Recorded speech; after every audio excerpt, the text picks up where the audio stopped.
የኤርትራ ህዝብ ኢሳያስ አፈወርቅ ሃይማኖቱ አድርጎ ጳጳሱም አድርጎ ፕሬዚደንቱንም አድርጎም በዚህ አይነት ሁሉንም ነገር አድርጎ ማመን የለበትም። ጀነራል ባጫ ጠንካራ ማስጠንቀቂያ ለሻዕቢያ ላኩ። ለኤርትራ ህዝብም ኢሳያስን ለማስወገድ ተዘጋጁ ብለዋል። የባህር በር ጉዳይ የህልውና ጉዳይ መሆኑን በድጋሚ አረጋግጠዋል።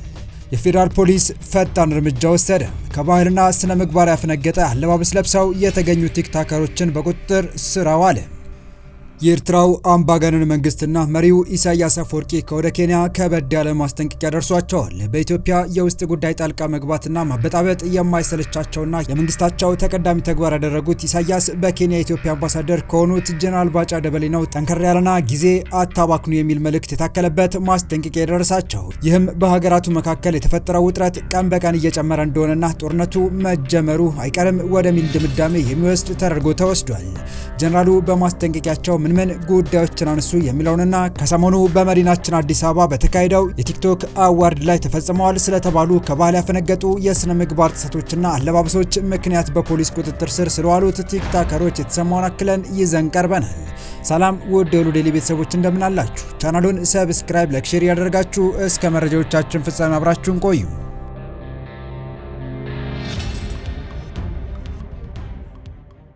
በኬንያ የኢትዮጵያ አምባሳደር ጀነራል ባጫ ደበሌ የኤርትራውን አምባገነን መንግስትና መሪውን አንጋፋውን ፕሬዝዳንት ኢሳያስ አፈወርቂን በከባዱ አስጠነቀቁም። ሉዓላዊ ነኝ ማለት የምንችለው የሌላውን ሉዓላዊነት ስታከብር ነው ያሉት ጀነራሉ ኤርትራ ሀገር ከሆነችበት ጊዜ አንስቶ ከኢትዮጵያ እጇን አንስታ እንደማታውቅ ገልጸዋል።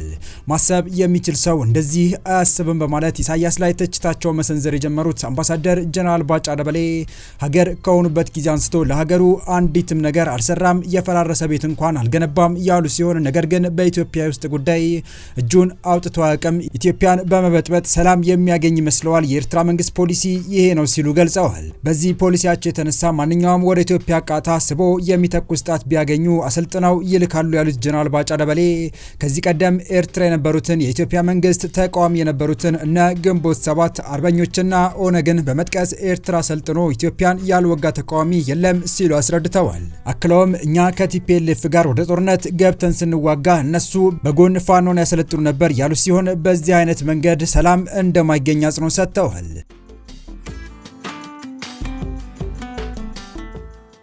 ከሉዓላዊነት መመዘኛ አንዱ የራስህ ሉዓላዊነት እንዲጠበቅ የጎረቤት ሉዓላዊነት ማክበር ነው ያሉት አምባሳደር ባጫ ደበሌ ያለበለዚያ ሉዓላዊ ነኝ ማለት አትችልም ብለዋል። ለዚህም እንደ ምክንያትነት ሉዓላዊነቱ የተደፈረ ሀገር በአንድ ወቅት ላይ የኔ ሉዓላዊነት መደፈር የለበትም የምትለውን ነገር በተባለው መንገድ ሊደፍር ይችላልና ሲሉ አስቀምጠዋል። ስለዚህ በዚህ መንገድ የኤርትራ መንግስት የኢትዮጵያን ሉዓላዊነት አልፎ በውስጥ ጉዳይ ገብቶ እያቦካ የኔ ሉዓላዊነት ይጠበቅ የሚባል ነገር እንደሌለ ሊገነዘብ ይገባል ብለዋል። የኤርትራ መንግስት ያልተረዳው ነገር አለ በማለት የቀጠሉት ጀነራል ባጫ ደበሌ የኤርትራ መንግስት በትግራይ በአማራና በኦሮሚያ ይህንን ነገር ስለፈጠረ የመጫወቻ ኳሷን ለኢትዮጵያ የሰጠ ይመስለዋል፣ ያ ሞኝነት ነው ብለዋል። ነገር ግን የኢትዮጵያ መንግስት የተቀበለው ምንም አይነት የመጫወቻ ኳስ የለም በማለት ገልጸዋል። አክለውም የኤርትራ መንግስት በቀይ ባህር ጉዳይ ያስጠነቀቁ ሲሆን ኢትዮጵያ ከ120 ሚሊዮን በላይ ህዝብ ያላት ሀገር ናት፣ ለሁሉም የሚፈልገውን መድኃኒቱን ሰጥቶ ሰላም ማግኘት ይቻላል ሲሉ የኤርትራ መንግስት በቀይ ባህር ጉዳይ የያዘውን ግትርነት እንደማያዋጣው ጠንቅቀው እየጠየቅን ያለነው ያለአግባብ የተወሰደብን ባህር በር ነው ብለዋል። በቅርቡ የጻፉትን መጽሐፍ ያስመረቁት በኬንያ የኢትዮጵያ አምባሳደር በመሆን በአሁኑ ሰዓት እያገለገሉ የሚገኙት ጀነራል ባጫ ደበሌ ይህንን የተናገሩት በሀገራቱ መካከል ተቀዛቅዞ የነበረው የቃላት ምልልስ ለዘብ ካለበት ዳግም ወደ መነቃቃት በመጣበት ወቅት ነው። በቅርቡም ጠቅላይ ሚኒስትር አብይ አህመድ ለካቢኔያቸው ስልጠና በሰጡበት ወቅት ኢትዮጵያ ወደ ቀይ ባህር በቅርቡ ትመለሳለች ሲሉ በድጋሚ መናገራቸው በጉዳዩ ላይ ትልቅ ስራ እየተሰራ እንደሆነ አመላካች ተደርጎ መወሰዱ አይዘነጋም። የጠቅላዩ በቅርቡ ወደ ባህር መዳረሻችን እንመለሳለን ማለትም በአሰብ ይገባኛል አይገባሽም በሚል ከኢትዮጵያ ጋር ውዝግብ ውስጥ የሚገኙትን የሻዕቢያ ባለስልጣናትን በድጋሚ ምቾት የነሳ እንደሆነም ነው በስፋት ሲነገር የነበረው። ኢትዮጵያና ኤርትራ በባህር በር ጉዳይ ምክንያት በአንጻራዊነት ተመልሰውበት የነበረው ሰላም አጥተው ጦራቸው ሳይቀር ወደ ድንበር በማስጠጋት ከፍተኛ ውዝግብ ውስጥ እንደሚገኙ ዓለም ካወቀ በኋላ ኢትዮጵያ በዲፕሎማሲ ረገድ ድል እየቀናት እንደሆነ በስፋት እየተነገረ ሲሆን ከሰሞኑም ኢትዮጵያ የሀያላን ሀገራት ትላልቅ ባለስልጣናት ወደ ሀገሯ ጋብዛ ማነጋገሯና ጥሩ ድጋፍ ማግኘቷ የሚታወቅ ሲሆን በአንጻሩ የኤርትራ ፕሬዝዳንትም ወደ ፖርት ሱዳን በማቅናት ከወዳጃቸው ከሱዳኑ ጀነራል አልቡራን ጋር መምከራቸው ይታወሳል። ታዲያ ከአልቡራን ጋር የመከሩት ኢሳያስ በድጋሚ አምናችሁ ብትቀበሉ ይሻላል፣ ኢትዮጵያ ወደ ባህር በር መመለሻዋ ቀን ከምን ጊዜውም በላይ ደርሷል የሚል መልእክት ከጠቅላይ ሚኒስትር አብይ አብይ አህመድ ደርሷቸው ይህም ከየትኛውም ጊዜ በላይ ኢሳያስንና ባለስልጣኖቻቸውን እንዳሸበረ እየተነገረ በሚገኝበት ሰዓት ነው ጀነራሉም የምንፈልገውን ስጡን የሚል ጠንከር ያለ መልእክታቸውን ለኢሳያስ ያሻገሩት። ይህ በእንዲህ እንዳለም ከኢትዮጵያ ጋር የማይሆን እልህ ውስጥ የሚገኙት ኢሳያስ አፈወርቂ እንቅልፍ የነሳቸው አዲስ ጥምረት መፈጠሩ መንግስታቸውን አጣብቂኝ ውስጥ እንደከተተው እየተነገረ ይገኛል። ኢሳያስ እንቅልፍ ተነስተዋል ሲል አዲስ ይፋ የሆነ መረጃ አመልክቷል። መረጃው ኢሳያስን ከባድ ጭንቀት ውስጥ የከተታቸው ሲል የገለጸው የመጋረጃ ጀርባ ጥምረት ኢትዮጵያንም ያካተተ ነው። ሶማሊያ ቱዴይ አዲስ ባስነበቡ ዘገባ ይህ ጥምረት ኢትዮጵያ፣ እስራኤልና የተባበሩት አረብ ኤምሬት ያቀፈ መሆኑን ገልጿል። ዘገባው የኤርትራው ፕሬዝዳንት ኢሳያስ አፈወርቂ ኢትዮጵያን፣ የተባበሩት አረብ ኤምሬቶችንና እስራኤልን የሚያገናኙ አዲስ የመጋረጃ ጀርባ ጥምረት በወታደራዊ ደሴቶችና በሶማሊያ ወደቦች ዙሪያ የቀይ ባህር ደህንነት እየቀረጸ ነው ሲል ማስጠንቀቂያ መስጠታቸውን ያትታል። ዲፕሎማሲያዊ ግንኙነትን ከጀመሩ ጥቂት ዓመታትን ብቻ ያስቆጠሩት እስራኤልና የተባበሩት አረብ ኤምሬት በብዙ ዘርፎች አብረው እየሰሩ መሆኑ ይነገራል። ከዚህ ውጪ የኢትዮጵያ መንግስት የተባበሩት አረብ ኤምሬትም ጠንከር ያሉ ዘርፈ ብዙ ግንኙነቶች ያላቸው መሆናቸውንም መረጃዎች ያሳያሉ። ከዚህ ባለፈ ሶስቱ ሀገራት አንድ ላይ ወታደራዊ ትብብር ማድረጋቸው በተመለከተ ግን ይኸው አዲስ መረጃ ሆኖ ታይቷል። እስካሁን ባለው ሁኔታ በሀገራቱ በኩል የተሰማ ነገር የለም። ከሳምንታት በፊት በቴሌቪዥን በተሰራጨ ቃለ መጠይቅ ላይ የየመን ደሴቶችና የባህር ዳርቻዎች በክልላዊ የስልጣን ሽኩቻ ውስጥ ዋናው የጦር ሜዳ ሆነዋል ሲሉ ያነሱት ጉዳይ ከዚህ ጋር የተገናኘ መሆኑን ዘገባው አክሏል። ኢሳያስ የቀይ ባህር ቀጠና መተዳደር ያለበት ቀጠና በሚመለከታቸው በሚዋሰኑ መንግስታት ነው ሲሉ መከራከሪያ ማቅረባቸውን የገለጸው ዘገባው ይህ አስተያየት ዩኤስ ሁቲ የተኩስ አቁም ስምምነት ተከትሎ ዩኤስ የአየር ጥቃቶችን በየመን ከቆመ በኋላ የተሰማ ነው ሲል ገልጿል። ይሁን እንጂ የተኩስ አቁም ስምምነት ላይ ቢደረስም ሌሎች ኃይሎች በእጅ አዙር ወደ ቀጠናው መጠጋታቸውን ኢሳያስ በስጋት ማንሳታቸውም ዘገባው ጠቁሟል።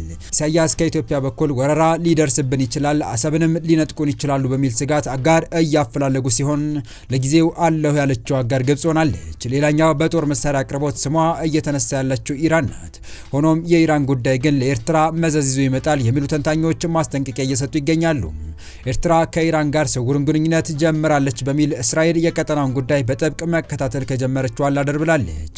በዚህም ስጋት ሊኖር ይችላል በሚል ይህንን የኢራን የቀይ ባህር እንቅስቃሴ ለመክታት እስራኤል በተገንጣዩዋ ሶማሊላንድ ወታደራዊ ቤዝን ለማቋቋም መጠየቋን የሚያመለክቱ በርከት ያሉ መረጃዎች ሲወጡ ቆይተዋል።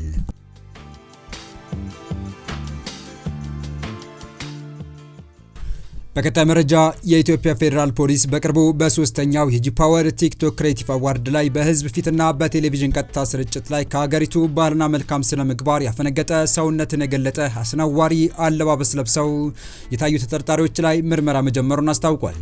የኢትዮጵያ ፌዴራል ፖሊስ ሰሞኑን በሀገራችን አዲስ አበባ ከተማ በተካሄደው ሶስተኛው የጂ ፓወር ቲክቶክ ክሬቲቭ አዋርድ ላይ ከኢትዮጵያ ህዝብ ባህልና መልካም ስነ ምግባር በተቃራኒ በህዝብ ዘንድ ተቀባይነት የሌለው አስነዋሪ አለባበስ ለብሰው በአደባባይ እና በቴሌቪዥን ቀጥታ ስርጭት ታዩ። ዝግጅቱን በስፖንሰርነት የደገፉና ፕሮግራሙን ያቀነባበሩ ተጠርጣሪዎች አንደኛ ወንጌላዊት ገብረ እንድሪያስ በርሄ፣ ሁለተኛ በረከት ጸጋዬ ጅፋር፣ ሶስተኛ መቅድም ደረጀ መንግስቱ፣ አራተኛ ግሩም ገዛኸኝ ቀጭኔ እና አምስተኛ ዮሐንስ መኮንን ኃይለ ማርያም የተባሉ ግለሰቦች መሆናቸውን ገልጿል። ፖሊስ ክስተቱ ከህዝብ ዘንድ ከፍተኛ ተቃውሞን ማስተናገዱ ተከትሎ ወዲያውኑ በክሱ የተጠረጠሩ ግለሰቦችን ከዝግጅቱ አቀናባሪዎችና ስፖንሰሮች ጋር በቁጥጥር ስር አውሏል።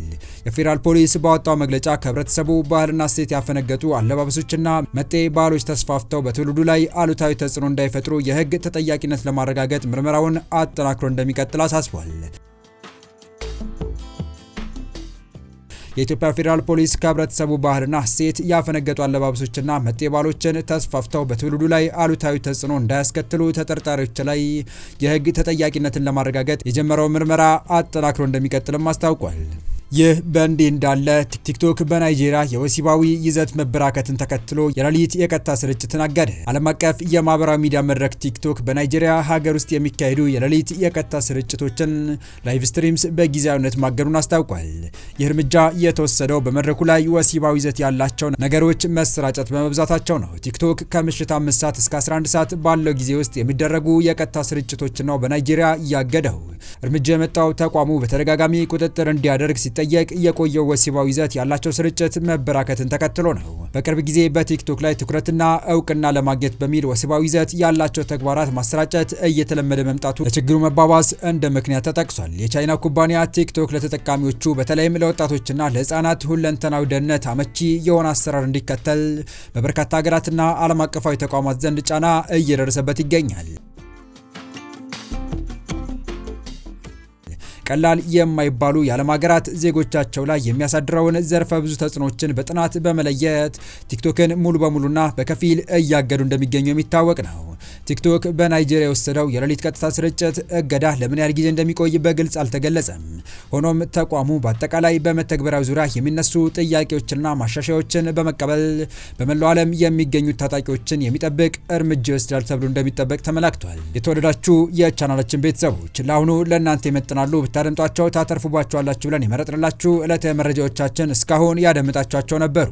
በተመሳሳይ ሀገራዊና ቀጠናዊ ጉዳዮች እንዲሁም ዓለም አቀፋዊ ጂኦፖለቲካ፣ ወታደራዊና አነጋጋሪ ክስተቶችን ዕለት ተከታትለን በትኩስ ይዘን እንደምንቀርብ እያሳወቅን የቻናሉ ቤተሰብ ካልናችሁ ሰብስክራይብ፣ ቪዲዮን ላይክ እና ሼር በማድረግ ተደራሽነታችን ታሰፉ ዘንድ አክብሮታዊ ግብዣችን ነው።